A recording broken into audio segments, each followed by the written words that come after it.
We cannot continue to rely only on our military in order to achieve the national security objectives that we've set.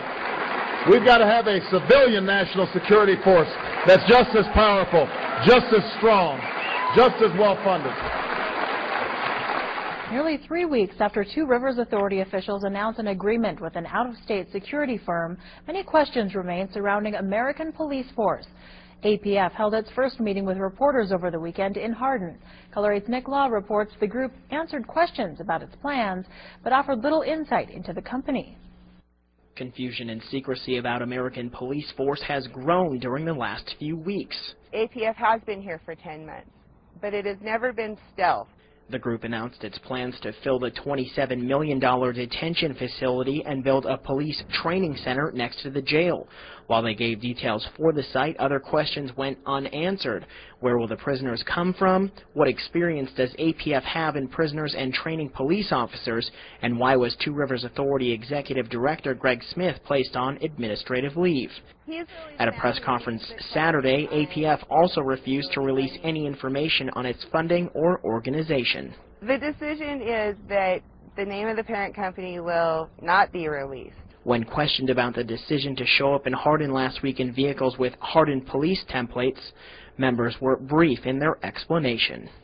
You have to show our intentions are good. Are you a police department? No. Why not put an APF logo on it? We're getting there. All of the decals were removed from the vehicles 2 days later.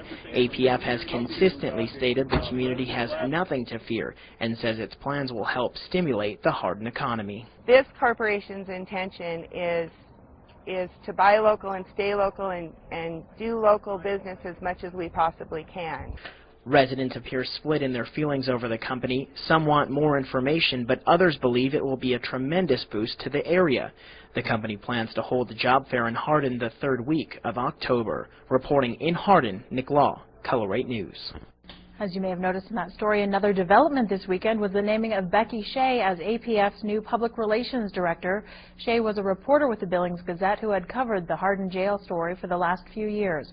She announced on Friday she was leaving the paper and hosted the APF press conference Saturday morning. Now, Shea says the private police group would not house terror suspects from Guantanamo Bay, Cuba. Last April, the executive director of the Two Rivers Authority expressed interest in housing Gitmo detainees, and the Hardin City Council approved of that effort. President Obama ordered the U.S. prison at Guantanamo Bay to close by next January. White House officials are now saying they're most likely not going to meet that deadline, citing difficulties in completing case reviews for the more than 200 Gitmo detainees.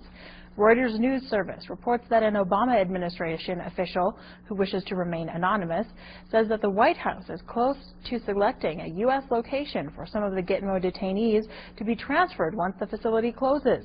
They say possible locations in Michigan and Kansas are no longer being considered, but would not say what sites are still in the running. In May, the U.S. Senate voted 90-6 to deny the $80 million needed to fund the closure of the U.S. prison at Guantanamo Bay.